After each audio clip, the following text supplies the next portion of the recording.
और इस वक्त हमारे साथ हमारे संवाददाता जीवानंद हल्दर भी जुड़ चुके हैं। भानु प्रतापपुर के परिणामों को लेकर पल पल के अपडेट सबसे पहले सबसे सटीक आप तक INS 24/7 पहुंचा रहा है और जीवानंद हल्दर सुबह से ही हमारे साथ बने हुए हैं। जीवानंद, ताजा अपडेट क्या निकल कर आ रहे हैं? अब किसकी लीड दिखाई दे रही है? क्योंकि अब सर्व आदिवासी समाज के जो आंकड़े बढ़ रहे हैं, चुनाव को और ज्यादा रोमांचित इन आंकड़ों ने कर दिया है।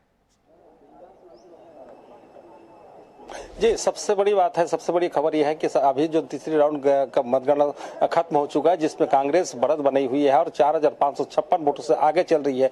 आपको एक चीज बता देना चाहूंगा, जिस तरह से अगर पूरा चुनाव परिणाम की बात की जाए, चुनाव के परिदृश्य की बात की जाए, तो दुर्गकुंदल क्षेत्र जो है वो पहले से ही कांग्रेस का गढ़ माना जाता था और उस गढ़ में हमेशा जो है कांग्रेस जीतते था। और इस समय जो EVM मशीन खोला गया वो भी दुर्गकुंदल क्षेत्र का है, जिस वजह यही है कि वहां आकर कांग्रेस बढ़त बनाई हुई है। लेकिन एक बात, सबसे बड़ी बात है, जहां पे दुर्गकुंदल क्षेत्र आदिवासी बहुल क्षेत्र है और जहां पे आदिवासी वर्ग ने चुनाव से पहले का शपथ ली थी कि वो आदिवासी वर्ग को जिताया जाए करके, लेकिन इसके बीच अगर कांग्रेस वहां से अगर बाजी मारती है तो कहीं ना कहीं जो बीजेपी, जो कांग्रेस की जो आदिवासी वर्ग के जो प्रत्याशी है वो थोड़ा पीछे है, क्योंकि उन्हें आगे होना चाहिए। लेकिन सब मिलाकर देखा जाए तो वो सर्व आदिवासी समाज के जो प्रत्याशी दूसरे स्थान पर है और जैसे ही कांग्रेस प्रत्याशी के नाम आगे है, वही सब उनके जो समर्थक है वो स्ट्रांग रूम की और पढ़ने लगे हैं। और इसी के साथ ही हमारे जो संवाददाता बाहर में मौजूद थे, कुलजीत सिद्धू, उनसे भी जानने की कोशिश। कुलजीत, बताइए, जिस तरह से कांग्रेस की बढ़त होने के बाद जो उनका जो समर्थक किस तरह बाहर में जमा।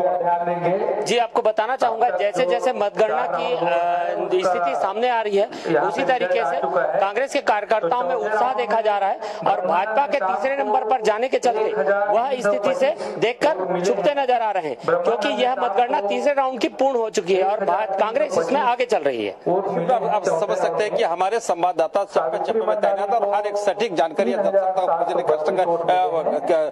देंगे। और इसके बाद और जो चौथी राउंड की जो मतगणना का रुझान वो भी सामने आ चुका है। थोड़ी देर बाद आपको चौथे राउंड का रुझान भी आपको बता दिया जाएगा। लेकिन जिस तरह से चुनाव के परिणाम आने की सिलसिला जारी है और इसमें देखकर जो कांग्रेस के जो समर्थक है वो जो उन्हें खुशी का लहर देखा जा रहा है, वही कांग्रेस की जो नेता है वो धीरे धीरे स्ट्रांग रूम की ओर आ रहे हैं, सबसे संपर्क हो रहे थे। लेकिन अब जो चौथे राउंड के बाद जो पांचवी राउंड, क्योंकि 19 राउंड तक ये मतगणना होनी है और 14 टेबल पे ये गणना हो रही है और ये चौथे राउंड है, ये बता पाना मुश्किल होगी कौन सा पार्टी जीत हासिल होगी। लेकिन पहला रुझान ये कहा जा सकता है कि जो कांग्रेस ने बढ़त बनाई हुई है और सबसे बड़ी बात यह कि रुझान चौथे राउंड में भी कांग्रेस अपनी बढ़त बनाई हुई है, ऐसी खबर आ रही है। हमारी जो संवाददाता है वो गौरव अभी स्ट्रांग रूम से जैसी पहुंचेंगे बाहर आपको सटीक जानकारी मिल जाएगी। लेकिन जो सूत्र बता रहे हैं कि अभी बिल्कुल जीवानंद, देखना ये होगा कि आखिरकार जो परिणाम है वो किसके पक्ष में आते हैं। जनता जनार्दन किसके नाम के आगे मुहर लगाती है, किसको अपना बहुमत देती है। आप हमारे साथ बने रहिए, आगे भी आपसे अपडेट्स हम लेते रहेंगे। तो भानु